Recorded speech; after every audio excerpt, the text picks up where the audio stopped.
PJ bahwa beberapa mahasiswa nyambi kerja gitu ya. Nggak apa-apa gitu karena memang ini kelas RPL ya, kalau nggak nyambi kerja namanya kelas reguler. Jadi nggak apa-apa, silakan yang nyambi kerja silakan nyambi, namun sebisa mungkin untuk tetap menyimak ya apa yang akan saya sampaikan pada hari ini. Kemudian juga sudah di-record tadi, kalau misalnya ada yang terlewat nanti bisa mendengarkan kembali dari record yang sudah dibuat melalui Zoom. Izin Bapak Ibu, kita berusaha tepat waktu, jadi sudah pukul 10, saya mulai ya paparan materi terkait dengan mutasi genetik hari ini. Baik, Bu. Hmm.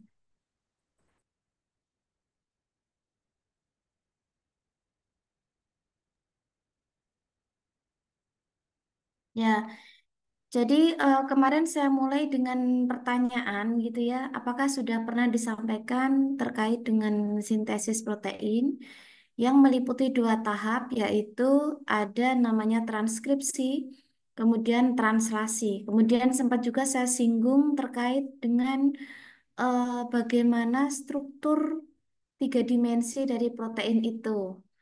Nah, masuk Mas ya. Yang tadi fotokopi, tunggu lama nggak apa-apa. Antri, ya nggak apa-apa. Lamanya nggak sampai tahun depan kan? Tapi harap handphone itu. Oke. Nggak bisa dibolak-balik. Oh, ya wes salah nggak bisa nggak apa-apa. Oh, iya. Iya, nggak apa-apa nggak apa-apa. Ya. Mm-mm. Maaf ya ada interupsi sebentar. Ya, jadi eh kenapa saya menanyakan hal tersebut pada awal sebelum kita memulai perkuliahan? Karena itu memang sesuatu yang penting untuk diketahui terlebih dahulu. Sekarang, kalau saya tampilkan gambar sebagaimana yang tampak pada layar, Bapak Ibu, Mbak Mas semuanya, mungkin sekarang sudah ada bayangan, jadi nggak sebingung di awal barangkali sebelum menempuh perkuliahan yang temanya terkait dengan sintesis protein. Jadi gambaran ini adalah gambaran proses translasi ya Bapak Ibu. Ini adalah proses translasi di mana yang berwarna biru ini adalah ribosom. Kemudian ada yang warnanya pink ini ya, warna pink sama ada CGU, GAC, AGU, CGU dan seterusnya. Ini adalah mRNA atau messenger RNA. mRNA ini dihasilkan dari proses transkripsi. Nah, dari proses transkripsi itu kemudian dia menghasilkan mRNA di mana tiap tiga nukleotida dari mRNA itu merupakan kodon. Jadi namanya itu kodon ya Bapak Ibu. Ini ada tulisan di sini kodon ya. Saya pakai pen dulu bisa nggak ya? Ini ya namanya ini kodon. Tiap tiga basa nukleotida pada mRNA itu namanya kodon. Dan satu buah kodon itu mengkode satu buah asam amino. Ini kodon ya, ini kodon. Dia nempel, kemudian dia mengkode satu buah asam amino. Nah, jadi eh, ketika terjadi perubahan pada si kodon, maka otomatis asam amino di sini juga berubah. Nah, di samping kanan ini adalah contoh, ini adalah tabel kode genetik. Jadi misalnya ini ada huruf U, first position ya, satu ST position, kemudian second position, kemudian the third position.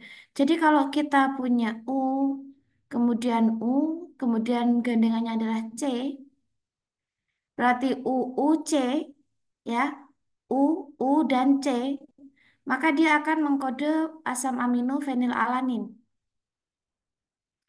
Kalau misalnya kita punya kodon itu A, CAC misalnya. Kita lihat CAC itu apa ya di sini? Ini ke sini dan ke sini. Berarti dia akan mengkode asam amino histidin. Gitu. Jadi itu cara baca tabel kode genetik. Jadi tiga buah nukleotida yang kita sebut kodon tadi itu mengkode satu buah asam amino. Nah, kapan? proses translasi itu akan berhenti. Kapan berhentinya? Proses translasi itu akan berhenti ketika si ya, ketika si ribosom ini dia menemui kodon yang dia mengkode stop. Ini stop. Stop berarti apa aja? Berarti stop itu ada U, A, A, kemudian U, A, G, dan juga U, G, A. Ini adalah stop codon. Jadi ketika ribosom itu menemui apa namanya nukleotida atau kodon tiga buah kodon, kodon yang mengkode stop tadi, dia akan berhenti. Dia tidak akan mengkode asam amino lagi, gitu ya. Jadi kapan akan dihentikan pada saat dia bertemu dengan stop codon. Nah, proses sintesis protein di sini kan diawali dengan template-nya kemarin disampaikan mungkin oleh Bu Ayu. Template-nya adalah DNA, kemudian mengalami transkripsi di sini. Ketika ditranskripsi dia akan menjadi pre-mRNA dulu. Kenapa pre? Karena di mRNA-nya ini masih ada komponen di sini ada ekson,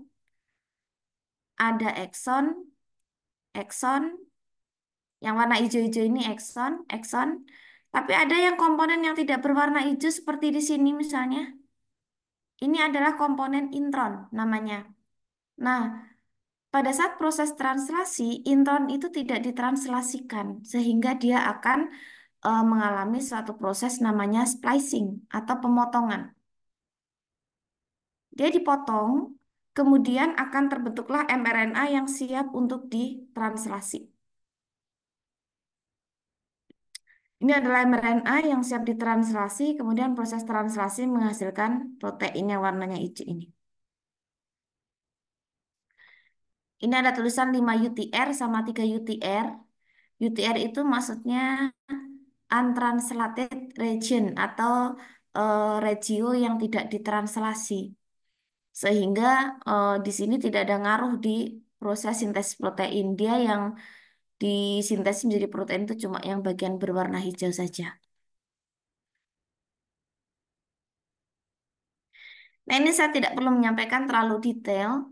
Ini sebetulnya struktur daripada apa namanya struktur daripada DNA atau gen sebelum dia ditranskripsi. Sebetulnya ada banyak. Jadi ini yang tadi ekson tadi yang warnanya oranye-oranye, kemudian intronnya warnanya putih. Kemudian selain intron dan ekson itu ada yang namanya sebelum sebelum apa namanya proses transkripsi di sini itu ada banyak komponen. Ada namanya start codon, 5 UTR, Tata box, CAT box, promoter dan enhancer. Ini yang berperan dalam proses penempelan protein-protein faktor transkripsi sehingga proses transkripsi itu bisa berjalan. Kemudian di bagian akhir juga ada stop codon. Ini adalah titik terakhir di mana protein itu akan berhenti disintesis. 3 UTR, eh, 3 aksen untranslated region ini yang tidak ditranslasi, kemudian sinyal poliadenilasi. Itu berada di ujung 3 aksen. Ada 3 aksen, ada 5 aksen. Nah, sekarang kita berbicara tentang perubahan genetik. Sesuai yang telah saya sampaikan menjadi template untuk sintesis protein. Sedangkan mRNA itu kan ditranskripsi dari DNA. Berarti ketika terjadi perubahan pada DNA, otomatis mRNA-nya juga akan berubah secara susunan nukleotidanya. Ketika susunan nukleotida mRNA berubah, maka kemungkinan besar asam amino juga berubah. Ya, asam amino akan berubah. Nah, ketika asam amino itu berubah, maka kemungkinan struktur 3 dimensi dari protein juga akan berubah. Kenapa demikian? Karena Karena yang namanya struktur 3 dimensi protein itu, dia itu asalnya adalah dari interaksi antar gugus samping pada asam amino. Semoga sudah disampaikan juga oleh Bu Ayu. Jadi asam amino itu dia ada memiliki struktur umum. Dia memiliki gugus karboksil, dia memiliki gugus apa namanya NH4 ya. Kemudian dia ada H dan ada gugus samping namanya. Gugus samping itulah yang menentukan nama dari asam amino. Misalkan asam aminonya namanya apa sih? Apakah glisin, histidin, fenilalanin, asam karboksilat misalnya. Nah, itu nama-nama yang ditentukan oleh gugus samping yang dimiliki oleh si asam amino itu. Nah, struktur tiga dimensi protein itu asalnya adalah dari interaksi antar gugus samping asam amino. Ketika asam amino berubah, maka interaksi itu juga akan berubah, yang bisa menyebabkan struktur tiga dimensi dari protein juga ikut berubah, ya. Nah, perubahan struktur tiga dimensi itu bisa menyebabkan fungsi dari protein itu menjadi tidak optimal, kadang bahkan hilang sama sekali. Gitu. Jadi eh, terjadinya perubahan pada DNA itu bisa berdampak sangat signifikan terhadap protein yang dihasilkan. Bapak Ibu, Mbak Mas, kalau saya berbicara tentang protein, sintesis protein, bayangan Bapak Ibu jangan melulu pada apa ya? Kalau protein itu berarti putih telur, bukan ya? Jadi yang dimaksud protein di sini adalah protein yang disintesis oleh tubuh kita, disintesis oleh sel kita untuk kita sendiri. Contoh protein, enzim. Enzim itu adalah protein. Dan enzim itu dibutuhkan dalam seluruh reaksi biokimia di dalam tubuh kita. Seluruh reaksi metabolisme dalam tubuh kita selalu perlu enzim. Kenapa? Karena enzim itu sifatnya sebagai biokatalisator. Dia yang akan mempercepat reaksi. Kita selalu pakai enzim. Contoh enzim sederhananya saja. Saat Bapak Ibu belajar tentang replikasi sel, tentang replikasi DNA. Banyak sekali enzim yang terlibat di situ. Ada apa misalnya? Helikase, ada primase, ligase, topoisomerase. Itu semua adalah enzim. Nah, itu dibikin oleh sel kita sendiri. Itu contoh yang pertama untuk protein. Protein yang kedua contohnya apa? Hemoglobin.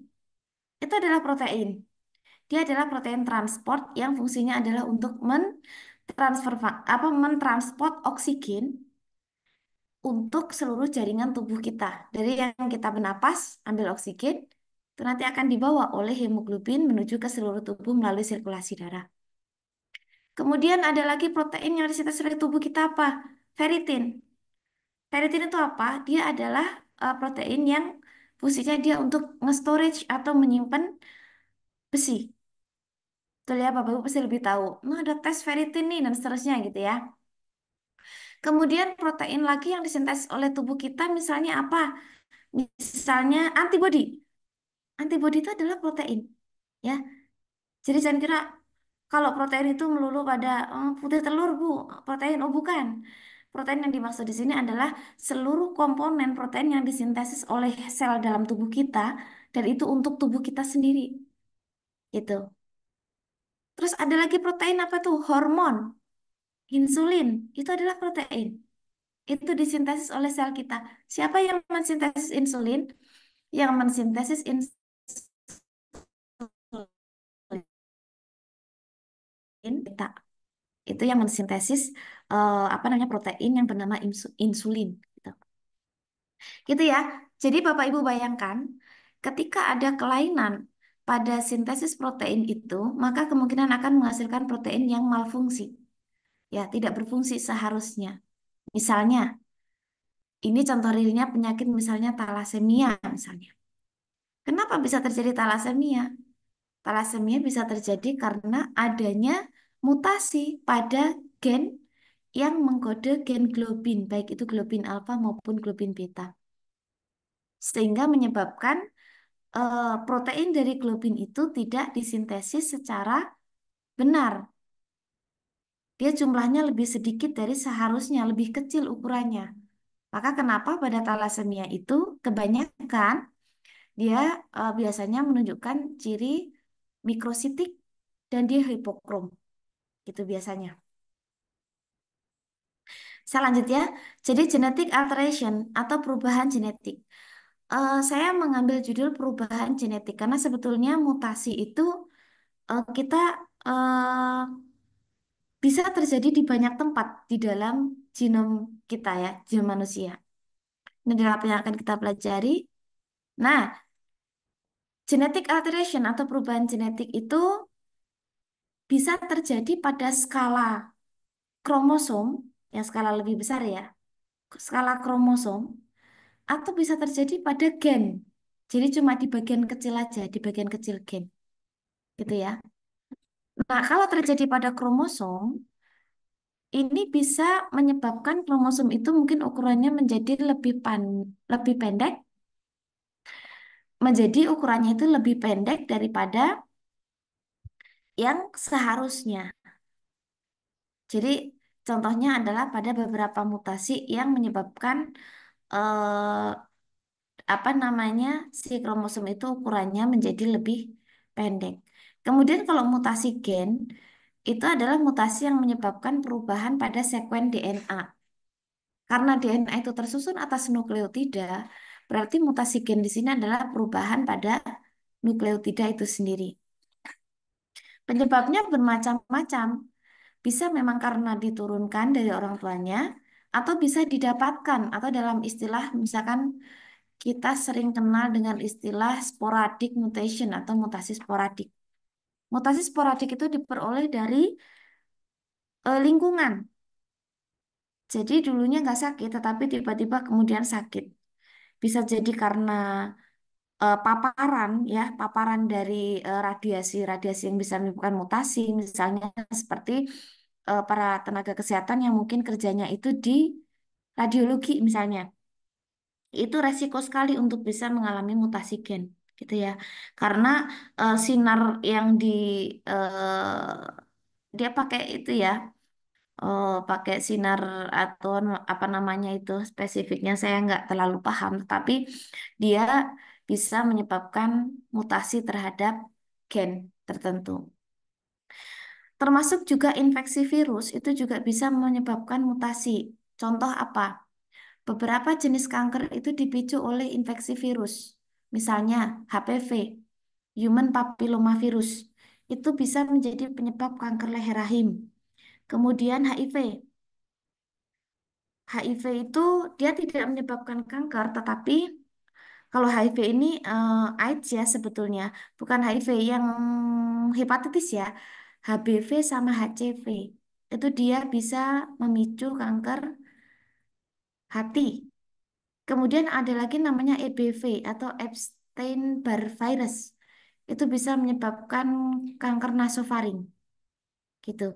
Jadi beberapa mutasi itu bisa dipicu oleh adanya infeksi dari virus.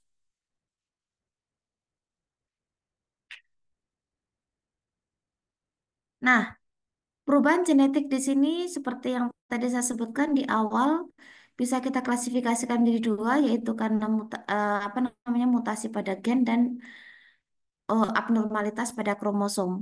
Yang saya warnai kuning ini yang akan kita bahas. Tapi yang biru ini yang belum akan kita bahas di pertemuan ini.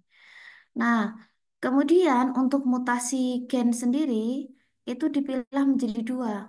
Apakah mutasinya itu pada coding sekuen? Apakah mutasinya itu pada non-coding sekuen? Apa itu coding sekuen? Apa itu non-coding sekuen?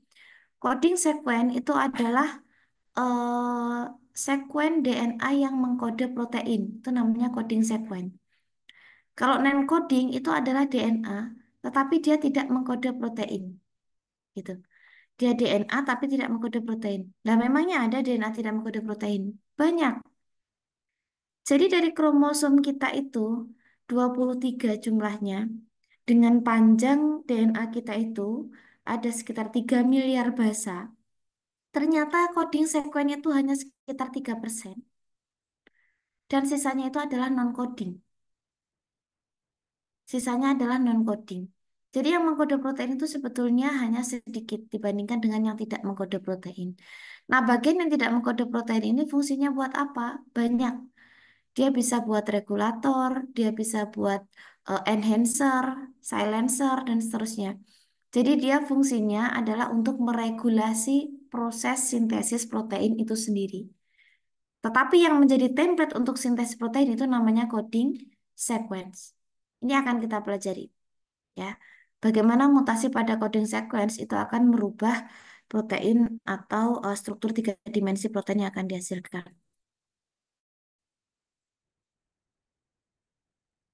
Nah, ini perbandingan antara coding sequence dan non-coding sequence. Ya, perbedaannya apa? Di sini coding dengan non-coding. Kalau coding ini dia encode, non-coding dia do not encode for protein. Tidak mengkode protein. Kemudian kalau coding itu dia exon isinya. Kalau non-coding dia isinya bisa intron, bisa repetitif DNA atau pengulangan DNA, bisa juga DNA regulator atau DNA yang fungsinya untuk pengatur. Percentage in human genome. Coding itu hanya sekitar 1,5% panjangnya dari seluruh human genome. Hitung aja. Kalau genomnya manusia itu 3 miliar basa, 1,5% panjangnya berarti cuma berapa di situ. Nah, kemudian kalau non-codingnya itu ada sampai 98 sekitaran panjangnya. Kemudian di coding itu dia ditranskripsi dan translasi menjadi protein, tetapi kalau non-coding ya dia tidak melakukan itu, tetapi dia memiliki fungsi sebagai regulator, kemudian aktivitas epigenetik dan lain sebagainya. Saya tidak akan membahas terlalu dalam tentang aktivitas epigenetik. Ya. Jadi intinya yang akan kita bahas hari ini adalah yang coding sequence. Nah, sekarang adalah klasifikasi coding sequence mutation. Jadi mutasi pada sequence coding. Jadi mutasi pada sequence coding ini bisa terjadi pada dua posisi. Yang pertama pada sel somatik, yang kedua pada sel gamet. Yang satu pada sel somatik, yang dua pada sel gamet. Yang pada sel somatik ya, mutasi somatik itu terjadi di sel-sel tubuh. Sel tubuh itu apa aja? Ya tangan, ya kaki, ya hati, ya limfa, ya lambung dan seterusnya itu adalah sel-sel tubuh. Dan not heritable, tidak diturunkan. Kalau dia mutasinya mutasi somatik. Tapi ada yang nomor dua namanya mutasi germline. Nah, mutasi germline ini dia terjadinya itu di gamet. Nah, gamet Bapak Ibu tahu ada dua yaitu ada sel telur dan sel sperma. Nah, ini heritable atau diturunkan. Jadi ketika mutasi itu terjadinya adalah pada sel gamet, maka pasti akan diturunkan. Pasti akan jadi penyakit keturunan dia. Lanjut ya. Nah, sebelum kita terlalu jauh ya membahas tentang tadi ada mutasi somatik, ada mutasi germline, coba kita ingat-ingat dulu deh. Kromosom itu kalau manusia ada berapa kromosomnya? Kromosom manusia itu kan ada ada 23 atau ada 46 buah ya, 23 pasang atau 46 buah. Dari 23 pasang tadi, yang kromosom nomor 1 sampai nomor 22 ini kita sebut sebagai autosom. Sedangkan pada kromosom nomor 23 itu kita sebut sebagai gonosom. Kenapa disebut gonosom? Karena kromosom 23 inilah yang menentukan seseorang itu memiliki jenis kelamin laki-laki atau perempuan. Makanya namanya gonosom. Nah, pa- pada sel ya, baik itu sel tubuh maupun sel gamet, itu sama-sama memiliki autosom dan gonosom. Sama-sama punya sebetulnya dia. Tetapi yang membedakan adalah pada sel somatik atau sel tubuh, kromosomnya itu baik autosom maupun gonosom itu adalah diploid. Diploid itu berarti dia terdiri dari sepasang. Tetapi kalau pada sel gamet, baik itu autosom maupun gonosomnya itu adalah haploid. Haploid itu artinya dia hanya terdiri dari satu satu kromosom homolog saja, jadi tidak sepasang. Itu bedanya antara eh, sel somatik atau sel tubuh dengan sel gamet. Kenapa kalau sel somatik penuh kok sel gamet cuma separuh? Ya karena pada saat terjadi proses fertilisasi, ada pertemuan antara sel telur dengan sel sperma, maka dia nanti akan menjadi satu buah sel yang sifatnya itu adalah diploid. Karena haploid ketemu haploid akan jadi diploid itu. Jadi makanya sel gamet itu dia adalah haploid, sedangkan sel somatik itu adalah diploid gitu. Nah, mutasi ya, mutasi pada gen itu akan diturunkan ke keturunannya jika dia terjadi pada sel gamet, baik itu pada autosom maupun pada gonosomnya. Jadi tidak selalu pada gonosom. Meskipun terjadi pada autosom, misalnya di kromosom nomor 17, tapi dia itu di sel gamet, ya sudah, dia akan diturunkan meskipun dia tidak ada di kromosom 23. Nah, yang tadi disebutkan di awal tadi ya ada klasifikasi mutasi. Kan tadi saya sampaikan bahwa kita akan fokus membahas tentang mutasi pada coding sequence ya. Mutasi pada coding sequence, baik itu somatik maupun germline mutation.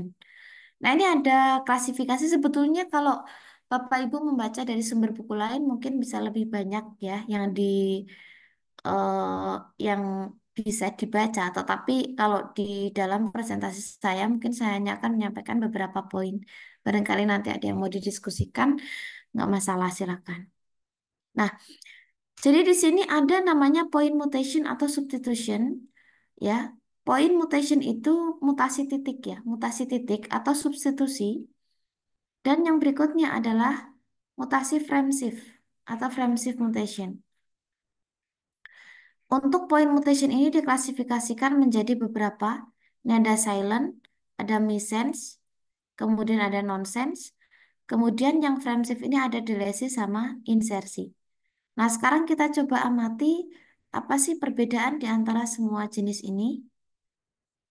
Perhatikan di sini bahwa untuk jenis mutasi titik atau substitusi, ya, untuk yang pertama, silent mutation. Apa itu silent mutation? Silent mutation adalah the alter codon correspond to the same amino acid. Jadi perubahan daripada kodon itu atau perubahan DNA tadi itu tidak menyebabkan perubahan struktur protein. Kenapa? Karena ternyata perubahannya itu dia mengkode asam amino yang sama.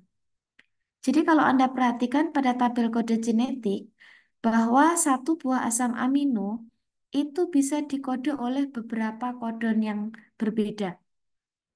Ya, satu asam amino bisa dikode oleh beberapa kodon yang berbeda.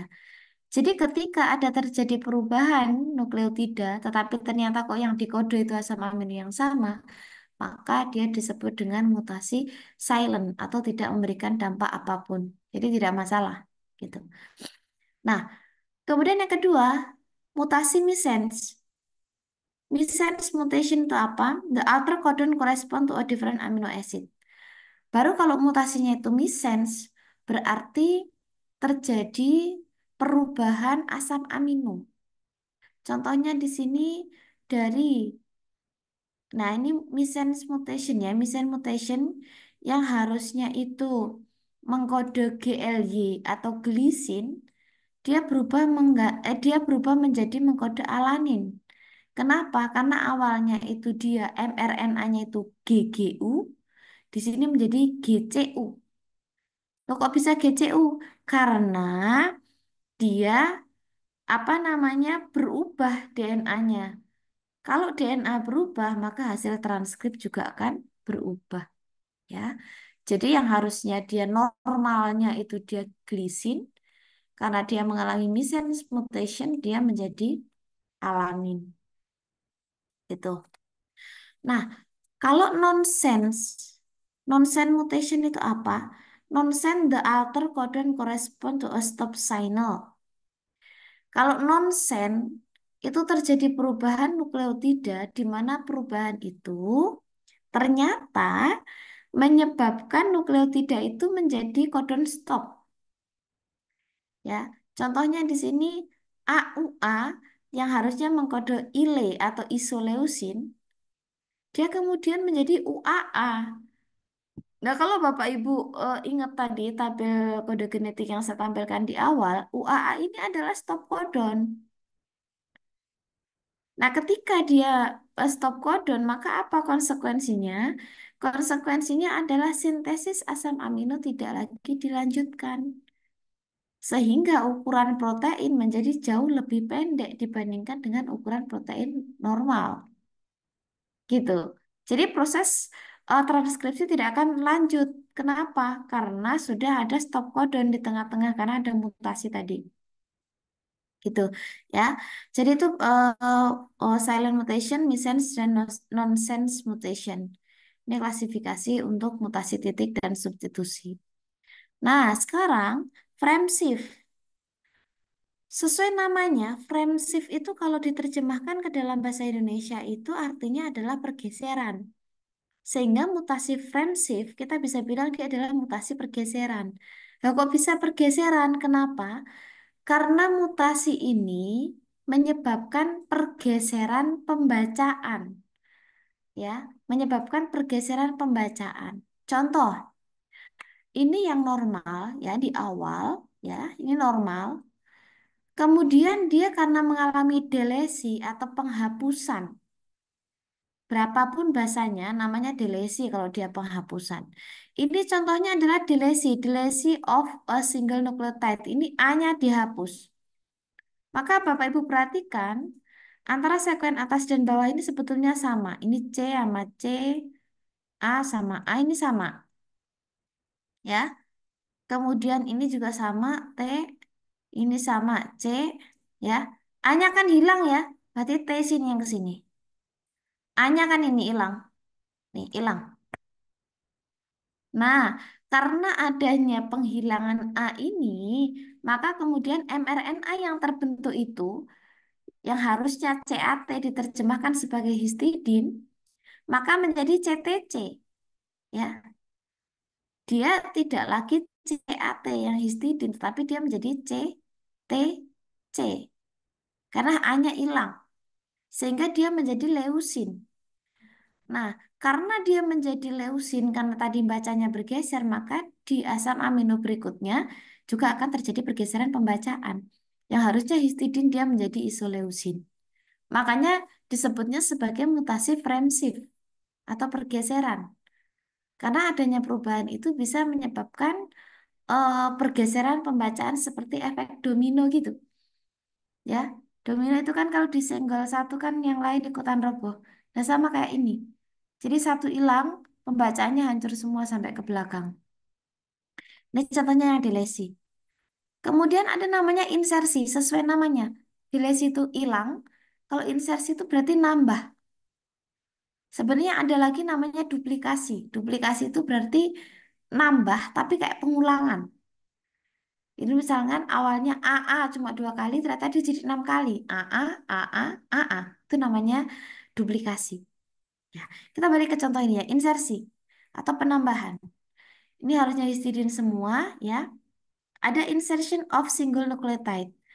Ini A-nya sama ini, oke. T-nya sama ini, oke. C itu di sini sebetulnya sama ini. A-nya sama ini. T-nya juga sama ini. Nah, dia kemasukan satu nih A. Ya. Nah, karena kemasukan A yang harusnya TCA kan sorry, yang harusnya dibaca dengan T CAT ya, CAT CAT CAT histidin, ketambahan satu yang awalnya baca CAT menjadi ACA. Karena ketambahan satu. Ini satu buah kodon yang ditandain ini. Maka jadinya asam amino yang harusnya histidin itu menjadi treonin. Kemudian berikutnya menjadi serin, serin, dan serin. Jadi ada perubahan yang signifikan ya terhadap asam amino yang disintesis. Nah, Maka perubahan ini bisa menyebabkan perubahan struktur tiga dimensi dari si protein. Karena yang saya sebutkan di awal tadi bahwa struktur tiga dimensi protein itu asalnya adalah dari interaksi antara asam amino itu melalui gugus sampingnya. Nah, kalau namanya aja beda ya gugus sampingnya tentu berbeda. Antara histidin dengan serin ya tentu berbeda. Gitu. Nah, gitu ya. Jadi kemungkinan fungsi protein menjadi tidak proper atau tidak pas sesuai dengan yang seharusnya karena ada perubahan ini. Nah, ini yang tadi saya sampaikan bahwa satu asam amino itu bisa dikode oleh banyak sekali kodon. Ini ada 4 kodon yang mengkode alanin misalnya. Jadi kalau misalnya ada mutasi nih, mutasi titik dari GCA kok jadi GCC ya nggak masalah, sama-sama alanin. Gitu ya. Yang masalah itu kalau berubah asam aminonya dan secara signifikan merubah struktur tiga dimensi dari protein. Nih, saya punya contoh. Kalau kita punya normal DNA, kemudian mRNA-nya menjadi seperti itu, ini asam aminonya. Kemudian ini ada DNA yang tidak normal nih contohnya. Ada TC di situ. Ini adalah mRNA-nya. Nah, jadi susunan asam amino itu jadi berbeda, ya. Harusnya di sini metionin, metionin, treonin, asam aspartat, glisin, valin, histidin, arginin. Maka dia di habisnya valin dia langsung jadi serin, isoleusin dan valin. Ini adalah insersi atau kemasukan TC. Jadi ini adalah contoh dari frame shift, mutasi frame shift. Ya, mutasi frame shift atau insertion of TC. Nah, ini yang tadi saya sebutkan tadi. Jadi masing-masing asam amino itu dikode oleh satu buah kodon ya. Masing-masing asam amino dikode oleh kodon, kodon. Tetapi satu buah asam amino bisa dikode oleh beberapa kodon, gitu. Nah, yang namanya kodon itu adalah tiga nukleotida. Tiga, tadi dari tiga nukleotida. Ya. Nah, jika kodon berubah, maka asam amino juga akan berubah. Ini contohnya, misalkan pada saat kondisi normal, ini kondisi mutasi missense. Pada saat normal, dia menghasilkan prolin, asam glutamat, asam glutamat. Tetapi pada saat dia mengalami mutasi missense, pergantian satu buah asam amino di sini dia menjadi prolin, valin, sama asam glutamat. Jadi ini menyebabkan struktur molekul hemoglobin itu menjadi berbeda sehingga apa namanya red blood cell-nya itu juga penampilannya juga berbeda. Yang ini bulat, yang ini mode sabit seperti ini. Ya, jadi kenapa berbeda tadi? Yaitu karena interaksi antara gugus samping pada asam amino tadi itu yang mempengaruhi struktur tiga dimensi protein dan juga fungsinya. Gitu. Jadi misalkan ini awalnya tuh memanjang gitu ya, dia pada akhirnya itu akan menjadi padat atau sebetulnya adalah istilahnya adalah folding. Dia akan memfolding untuk membentuk fungsinya dia gitu ya. Nah, ini beberapa penyakit yang diturunkan, contohnya inherited genetic disease, alpha thalassemia. Alpha thalassemia ini terjadi karena adanya kerusakan gen globin alfa pada kromosom 16. Kromosom 16 tadi kalau kita identifikasi, dia adalah termasuk dari autosom. Ya, autosom ya, bukan gonosom. Ini adalah autosom. Dia terjadi pada kromosom 16, gitu ya. Nah, ini contohnya pada saat ini ada seorang ayah dengan karakteristik talasemia, di sini gennya ada yang disilang, ada yang tidak ya ini ya. Perhatikan, ada gen yang disilang, ada yang tidak. Anggaplah yang disilang ini adalah yang mengalami kerusakan, gitu. Jadi dua gennya ini mengalami kerusakan, sedangkan dua yang lain tidak. Kemudian ibunya itu sebagai pembawa sifat, tetapi hanya satu gen yang apa namanya yang rusak, yang lainnya tidak. Maka anaknya karena dia diturunkan, ada kemungkinan anaknya itu ada kemungkinan dia akan mengalami talasemia, talasemianya tapi yang ringan ya, mild anemia karena ini hanya ada dua gen yang rusak. Ada anak yang lain lagi yang kemudian dia gennya tiga yang rusak. Jadi ini apa namanya talasemianya lumayan parah. Kemudian ada juga yang sehat, no gene missing, jadi dia sehat walafiat. Ada juga yang dia hanya sebagai pembawa saja, silent carrier. Dia pembawa. Dia membawa gen yang sudah rusak sebetulnya, tetapi dia tidak menunjukkan gejala talasemia seperti itu, ya. Kemudian ada lagi penyakit yang diturunkan di sini. Ini kan tadi talasemia alfa. Ini ada yang beta. Beta itu terjadi, talasemia beta terjadi karena kerusakan pada gen pengkode globin beta pada kromosom 11. Nah, di sini dia misalnya dari seorang ayah yang punya satu gen yang rusak ya dari kromosom yang dia punya nih kromosom 11 itu satu gen yang rusak. Kemudian dari ibunya juga satu gen yang rusak gitu. Nah, sekarang anaknya seperti apa? Yang pertama bisa normal karena nggak ada gen yang rusak. Yang kedua bisa ada salah satu gen yang rusak, ya. Yang ketiga ada juga salah satu gen yang rusak. Berarti 50%-nya itu adalah anemia ringan lah ibaratnya. Satunya itu sehat atau 25%. Kemudian 25%-nya lagi adalah talasemia yang memang positif talasemia gitu. Karena dua-dua gennya tuh saling terdampak semuanya gitu, rusak semuanya dua-duanya gitu. Kemudian contoh lain pada penyakit yang diturunkan di sini ada namanya sickle cell atau anemia sel sabit ya. Jadi dia juga terjadi mutasi pada gen yang mengkode globin beta. Itu nanti akan menyebabkan selnya berbentuk sickle atau sel sabit ya, kayak bulan sabit gitu ya. Kemudian ada juga namanya cystic fibrosis. Itu juga kelainan genetik juga. Nah, di sini yang termutasi namanya gennya adalah gen CFTR gitu. Jadi ini adalah contoh juga penyakit yang akan diturunkan. Kemudian penyakit yang diturunkan juga ada yang berhubungan dengan jenis kelamin ya. Namanya X-linked kromosom atau Y-link. Jadi ada yang terhubung atau terkoneksi dengan kromosom X, ada yang terkoneksi dengan kromosom Y.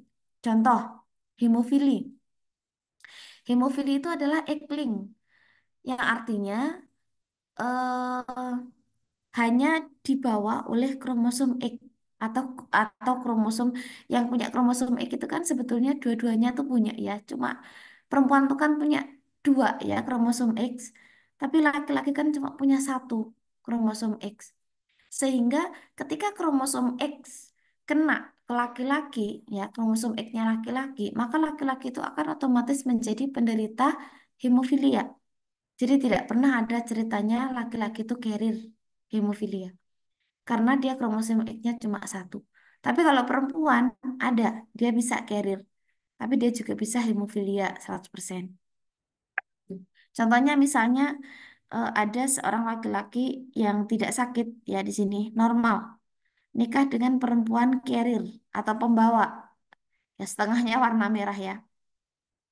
Maka kemungkinan anaknya itu adalah laki-laki tanpa hemofili, bisa laki-laki dengan hemofili karena kromosom X-nya kena, ada perempuan yang pembawa sifat hemofili saja, dan ada perempuan sehat.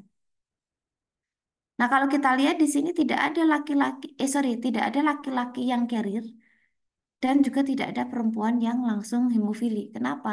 Karena perempuan itu punya dua kromosom X, sedangkan yang kromosom X-nya rusak di sini hanya dari pihak ibu saja. Nah, contoh non-inherited genetic disease. Jadi penyakit genetik tapi tidak diturunkan. Tuh, kanker contohnya. Kanker itu tidak diturunkan.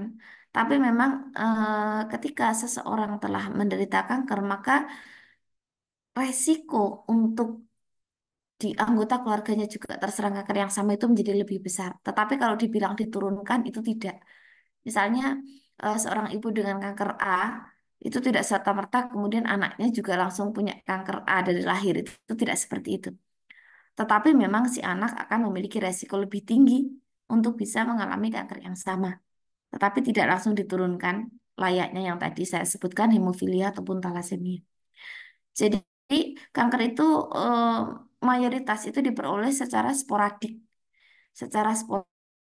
Jadi dia berkembang pada saat ya bukan dari kecil, tetapi mungkin pada saat mungkin sudah dewasa atau mungkin malah sudah lansia itu jadi sudah berkembang kankernya karena eh, proses regulasi atau metabolisme selnya sudah tidak bagus lagi sehingga pada saat terjadi proses pembelahan sel di situ itu eh, sistem perbaikan ya pada proses replikasi DNA misalnya itu juga sudah berkurang sehingga menyebabkan banyak terjadi kesalahan pada genomnya yang menyebabkan genom itu kemudian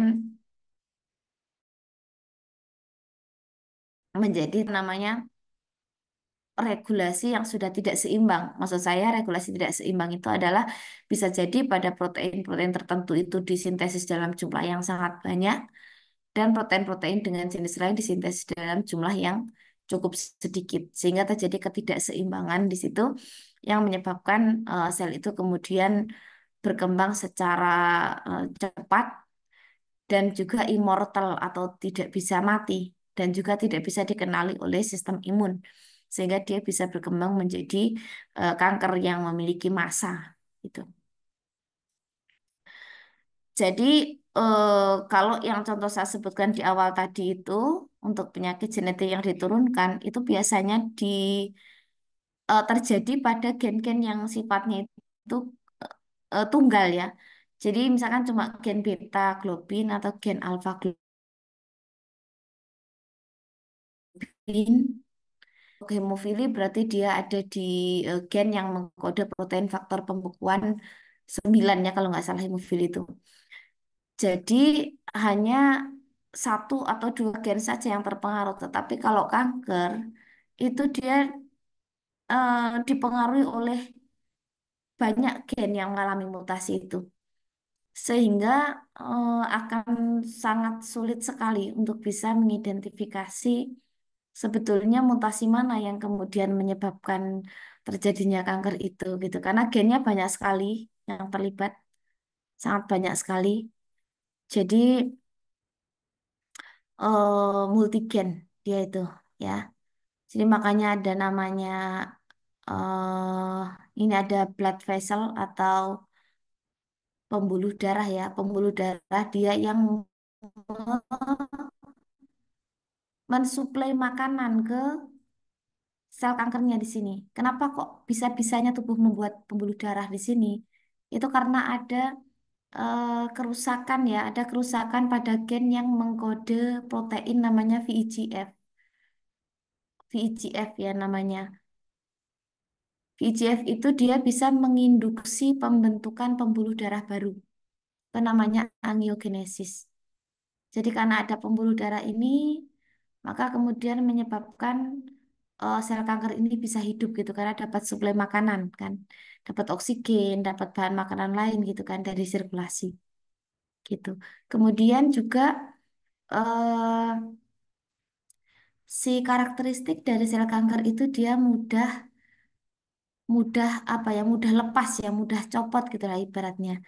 Jadi aderensi antar sel satu dengan sel lain itu menjadi tidak kuat sehingga dia mudah terlepas. Nah, ketika dia terlepas, dia akan masuk ke sirkulasi, kemudian dia akan apa ya, istilahnya bisa mengambil tempat di organ lain. Suka-suka dia nemploknya di mana. Jadi itulah kenapa seringkali dijumpai ada namanya kanker sekunder. Itu. Jadi ada pertumbuhan kanker yang lain, makanya disebutnya sebagai metastasis. Ya, kurang lebih seperti itu. Oke, itu tadi akhir sesi untuk perkuliahan terkait dengan mutasi genetik. Jika ada yang ditanyakan, saya persilahkan. Jika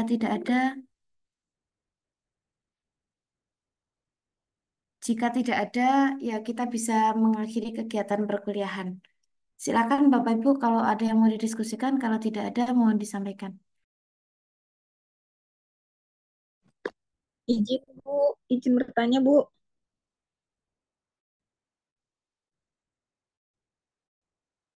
Silakan. Kalau anemia aplastik itu gimana ya Bu? Ada hubungannya sama mutasi juga nggak? Soalnya kebetulan kan ada teman sekarang, tiba-tiba bapaknya itu eh, belum ada diagnosis anemia aplastik sih, tiba-tiba HB-nya rendah, terus matanya buta gitu kan Bu. Udah Mm-mm. beberapa kantong tapi itu trombosit HB-nya nggak naik-naik. Itu aja sih Bu, penasaran. Kasih Bu. Nah, sebelum saya jawab, saya harus nanya dulu. Kan Ibu lebih lebih itu ya, lebih paham. Anemia aplastik itu apa sih, Bu? Aku kurang ngerti. Katanya kemungkinan ya begitu. Anemia aplastik ya, anemia aplastik ini nih ya, saya sambil searching ya. Anemia aplastik adalah sebuah kondisi langka yang terjadi ketika sel darah tidak cukup diproduksi di dalam tubuh. Tidak cukup diproduksi di dalam tubuh, berarti dia anemia berat ya. Tapi tiba-tiba gitu Bu, biasanya normal. Mm-mm. Kalau di Terus sini dijelaskan bahwa anemia aplastik itu bisa disebabkan karena kerusakan di bagian pabriknya, pabrik pembuat darahnya itu di sumsum tulang ya, di sumsum tulang. Nah, sebetulnya tidak ada referensi, belum ada ya, atau mungkin saya belum tahu. Belum ada referensi yang menyebutkan bahwa anemia aplastik itu disebabkan karena adanya mutasi genetik tertentu. Jadi kerusakannya itu terjadinya di sumsum tulangnya. Entah karena bisa dampak karena paparan radiasi ya, misalnya dia melakukan tindakan radioterapi misalnya, atau bahan kimia tertentu misalkan dari kemoterapi misalnya, atau sebetulnya memang yang bersangkutan ini dia punya riwayat kanker darah barangkali, sehingga ada tindakan kemoterapi ataupun tindakan radioterapi yang menyebabkan kerusakan pada sel-sel yang ada di sumsum tulang sehingga tidak bisa cukup dalam memproduksi sel darah yang menyebabkan dia mengalami yang tadi disebutkan sebagai anemia aplastik. nggak riwayat sebenarnya Bu, tapi setelah di itu donor darah pun tetap transfusi darah tetap jelek hasilnya. Kasih Bu. Ya, sama-sama kita diskusi ya Bu. Jadi di sini memang disebutkannya itu adalah karena pabrik dari produsennya ya, pabriknya atau produsen sel darah itu tidak memproduksi darah dengan jumlah yang cukup gitu.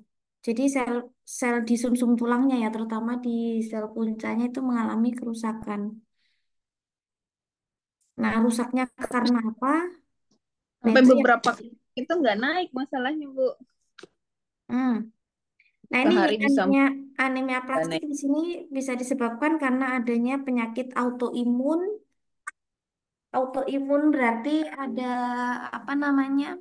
Diserang sama sel imunnya sendiri karena kelainan genetik ya, disebutnya kelainan genetik, disebutnya anemia Fanconi di sini.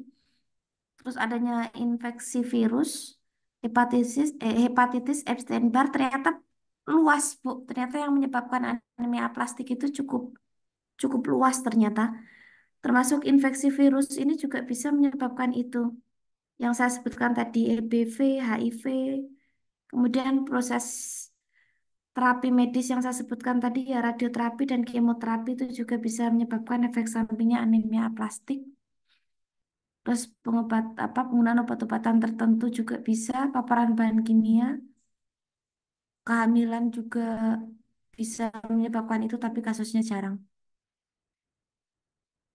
Gitu. Jadi secara genetik tadi disebutnya sebagai anemia Fanconi. Kalau memang memang dia secara genetik, tapi kalau terjadi tiba-tiba, artinya sebelumnya tidak, ya berarti bukan karena faktor genetik itu. Kalau genetik ya mungkin dari awal ya emang dia akan mengalami apa namanya anemia aplastik, tapi karena tidak dari awal alias tiba-tiba berarti ada sumber pemicu lain yang kemungkinan menyebabkan anemia aplastik itu. Gitu sih Bu, mungkin ada yang mau sharing barangkali dari rekan yang lain yang menghadapi hal yang serupa atau ada pengetahuan terkait ini, saya persilahkan. Berarti kemungkinan bukan karena kelainan genetik kan, Bu? Takutnya ntar temanku juga Kemungkinan gitu. bukan. Kemungkinan bukan karena memang timbulnya kan mendadak ya, maksudnya nggak dari dulu-dulu toh.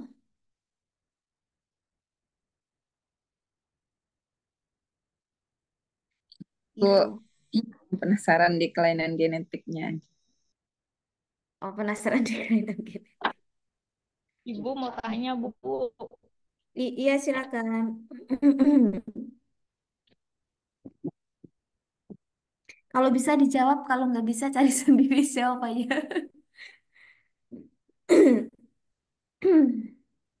Bu mau tanya, Bu.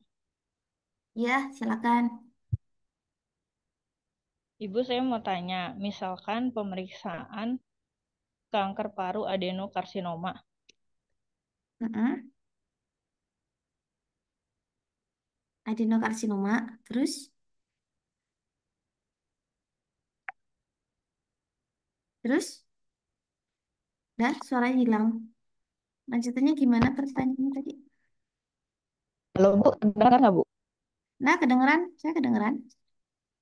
Nah, jadi rentang 6 bulan, semisal dia kena adenokarsinoma, mutasi L858.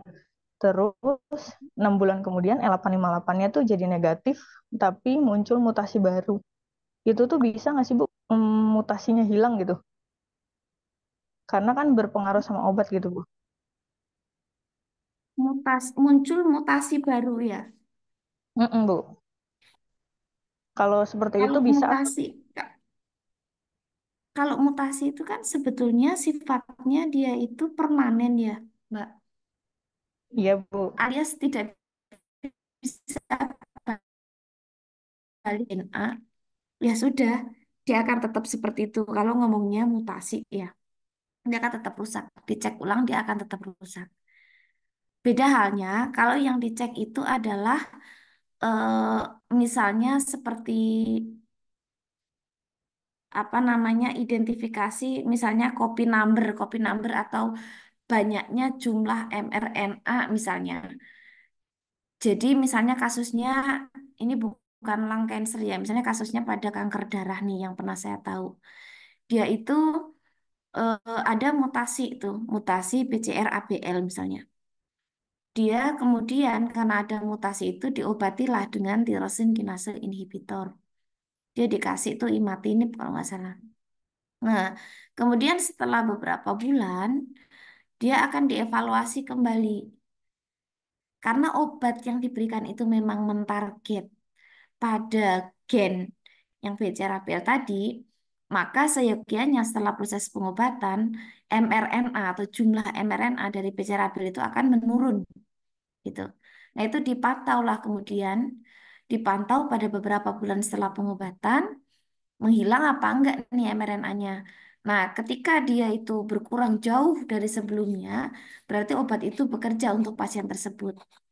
Jadi maksudnya gini, kalau sifatnya itu adalah seperti kasus yang saya sampaikan tadi, yaitu untuk memantau pengobatan, keberhasilan pengobatan tertentu, bisa hasilnya berbeda antara yang awal dengan yang setelah pengobatan. Bisa. Tetapi kalau dia itu mutasi, ya mutasi dalam artian yang dicek di sini adalah kerusakan pada DNA, iya tentu tidak bisa. Itu tidak bisa berubah. Tentu tidak bisa berubah. Jadi yang awalnya itu terdeteksi mutasinya apa, ya dia akan tetap terdeteksi mutasi itu dengan syarat sampel yang diambil, ya spesimen yang diperiksa itu adalah spesimen yang sama dan memang spesimen yang mengalami mutasi. Maksud saya gini, Mbak. Karena kanker itu tuh sifatnya adalah mutasi somatik ya. Kan masanya kan di posisi tertentu. Misalkan kanker paru itu kan berarti cuma di paru-paru. Ya kecuali kalau dia metastasis ya. Ada kanker paru berarti kan posisinya kan di paru-paru. Nah, ketika mengambil sampel, misalkan sampel yang dianalisis itu misalkan biopsinya misalkan atau mungkin cairan pleura misalnya. Nah,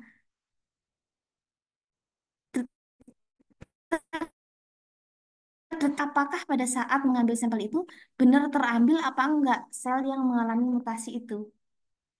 Kalau yang terambil ternyata yang bukan, atau mungkin yang terambil cuma sedikit sehingga tidak cukup untuk bisa dideteksi oleh alat, jadi tidak mencapai LOD ya istilahnya, limit of detection-nya si alat, maka dia menjadi tidak terdeteksi. Tetapi seharusnya kalau ngomongin mutasi, itu sama. Nggak bisa tiba-tiba terus mutasi menghilang atau sembuh gitu. Secara teori tidak bisa. Tadi mutasinya apa Mbak namanya Mbak? Mutasi? 858, Bu. Mutasi A858. Iya, Bu. Itu mutasi apa Mbak? A858 itu. Itu assay-nya dari pemeriksaan adenokarsinoma, Bu, IGFR. Oh, EGFR. Ya, EGFR ya. Oke. Ya harusnya tetap kalau awal terdeteksi mutasi itu ya tetap di situ. Ya memang di lung cancer itu kan yang dideteksi targetnya itu ya EGFR ya biasanya. Dia ada obat juga kan, obat untuk mentarget EGFR mutation. Dan harganya itu cukup mahal. Terus dari awalnya A858 terus jadi apa tadi? Jadi T7, cuma L858-nya hilang. Harusnya kan masih ada biasanya ya, Bu. Ada dong, nggak boleh hilang.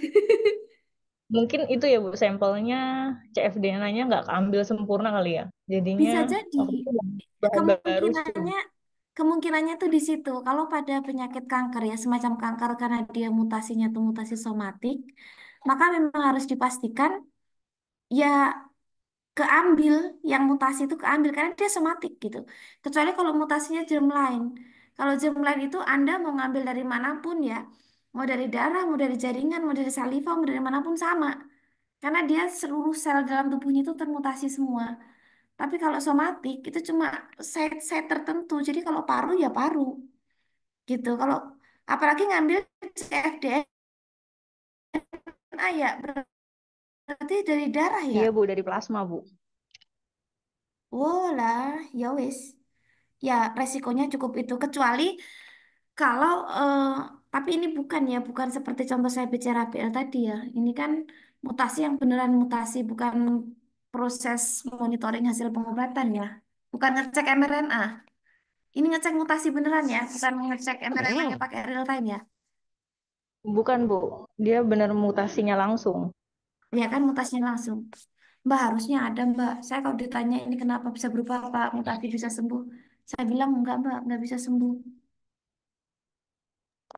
Iya, Bu, makanya itu. Cuma kan pas minta bahan baru untuk konfirmasi, kan ini Mm-mm. pasiennya darurat kan, Bu. Pasiennya udah Mm. meninggal. Ya Allah. Ya ya ya.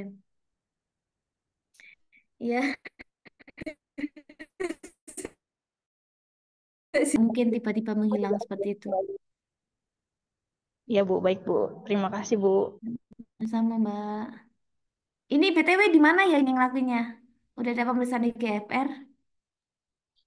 Di Prodia, Bu. Oh, Prodia. Ah, boleh nggak sih mahasiswa di sini magang di sana, Mbak?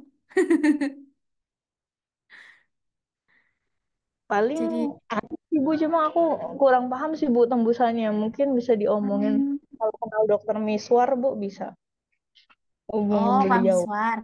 Iya, iya. Ya, Iya, iya, iya, iya. Oke, oke, oke. Tapi kalau udah ada sistem magang nih, kayaknya mahasiswa kita harus dimagangin di prodi ya nih. Oke, oke. ya Ada makasih. sami-sami, Mbak. Ada lagi nggak? Ibu izin Ini bertanya, pertanyaannya tingkat tinggi semua nih, perasaan. izin bertanya Bu Bu. Puji mau nanya, Bu. Wah, banyak banget. Satu-satu. Silakan satu-satu. Eh, Saya dulu, Bu. Saya mau Iya, itu running, lagi nunggu ini mau nyuci, Bu. Maaf.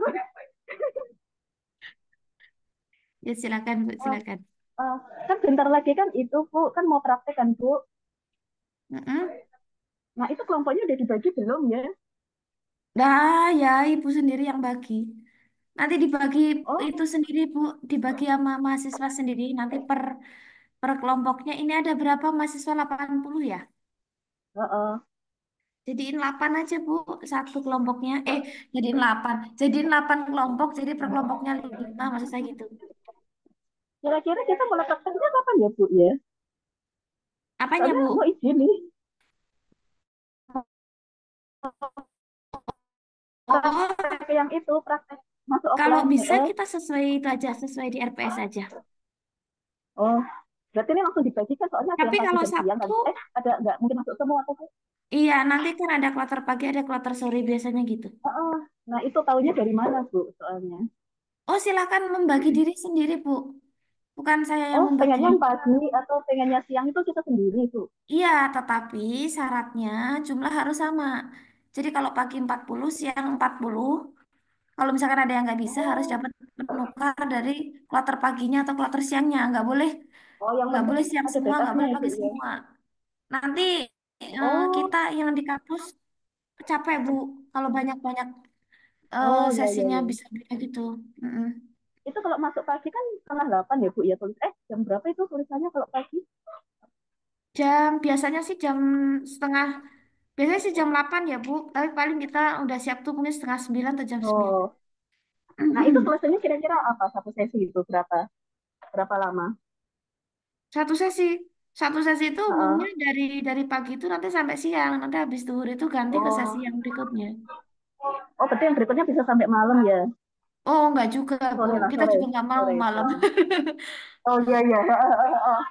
Ya paling sampai asar lah, Bu, Soalnya paling mentok. kalau sesuai jadwal kan kira-kira kayaknya Sabtu depan ya, Bu, ya. Sabtu depannya lagi ya, akhir Agustus ya. Heeh. Oh, akhir Agustus. Akhir Agustus Kayaknya tanggal kalau berapa? nggak salah lihat. Tidak salah. Saya benar atau nggak salah lihat jadwal mungkin ya. Pokoknya kalau selesai asesmen lapangan akreditasi saya nggak apa-apa. Tapi kalau belum asesmen Oh, lapangan saya berat. oh ya. Oke lah, Bu. Berarti Yeay. kita sendiri. Makasih ya, Bu Puji. Ya sama-sama. Ya. Soalnya kan saya itu, Bu, sekalian Sabtu sama itu mau minta capnya yang KRS, Bu, sekalian. Oh iya. Iya, saya bimbingannya Bu Puji soalnya.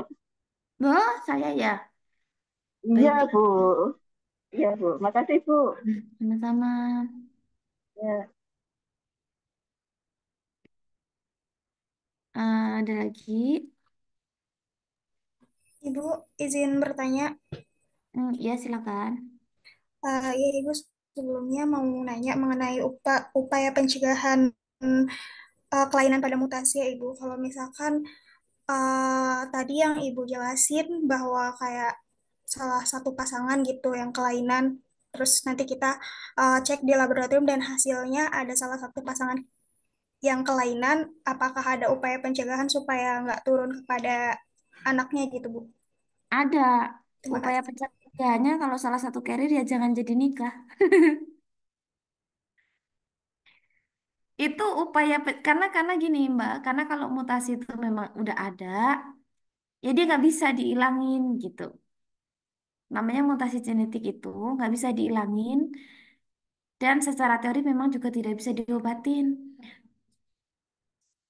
Itu kalau apa namanya kasus tertentu ya kayak transplantasi sumsum itu buat apa Bu? Thalassemia ya.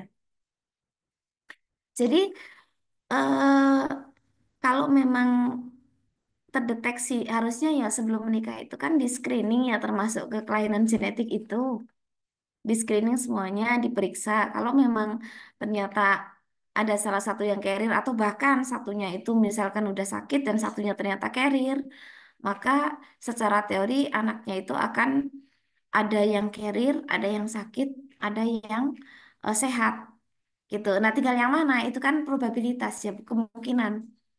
Jadi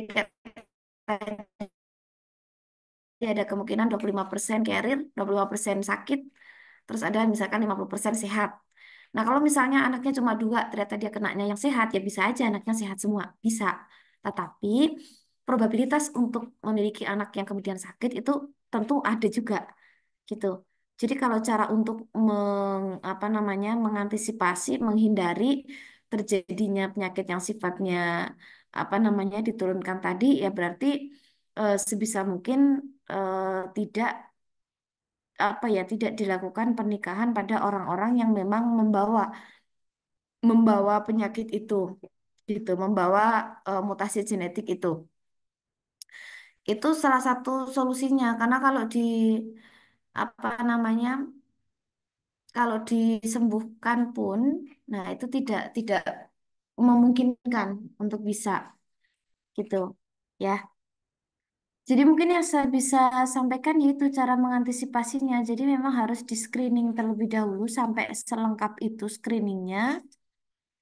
Nah, setelah di screening berarti memang harus diputuskan untuk sebisa mungkin tidak ya karena interaksi genetik itu kan tidak bisa dipastikan kemudian apakah nanti anaknya akan yang 50% sehat tadi apa gimana kan tidak bisa dipastikan seperti itu. Itu sih kalau saran saya. Jadi dicek dan diputuskan gitu, tidak dilanjutkan. Oke, Bu, terima kasih. Ini pasti belum nikah nih yang nanya nih. Oke, ada lagi?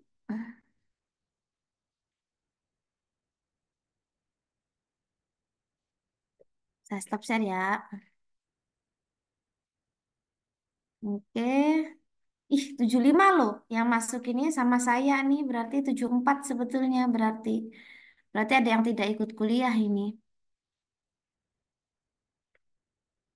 Oke. Ada pertanyaan lagi yang mau ditanyakan Bapak Ibu atau mau didiskusikan atau mau sharing juga monggo saya persilakan kalau ada yang mau sharing terkait dengan materi yang saya sampaikan tadi.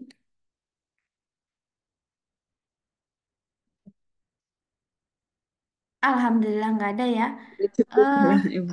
Dulu ya, Bu. untuk PJ mata kuliah mungkin butuh apa namanya foto buat Sih. PAP monggo kalau mau memfoto-foto. Ya, Bu, izin ya, Bu, mau screenshot, Bu. Iya, silakan.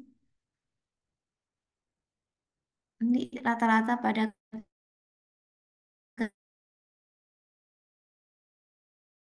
ada ya rumah sakit klinik. Pasti di situ-situ lah. Rumah Rumah Di sakit. sakit ya. rumah sakit, Bu.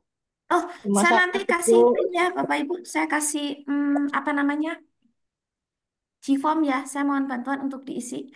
Nanti namanya siapa, kerja di mana, sama kontaknya. Karena siapa tahu suatu saat saya butuh di akademik untuk menghubungi Bapak Ibu di lahan, entah itu di lahan rumah sakit, apa puskesmas atau yang lainnya. Atau mungkin kayak tadi yang di Prodia atau di apa gitu.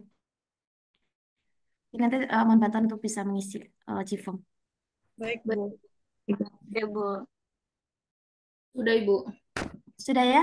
Baik, Sudah, Bu. terima kasih Bapak Ibu atas partisipasinya. Barangkali jika ada pertanyaan yang mungkin muncul setelah proses perkuliahannya selesai, boleh ditanyakan pada pertemuan berikutnya. Ke dosen lain sebetulnya juga tidak apa-apa. Ya, terima kasih. Saya akhiri ya. Waalaikumsalam warahmatullahi wabarakatuh. Terima kasih, Bu. Waalaikumsalam warahmatullahi wabarakatuh. Terima kasih, Bu.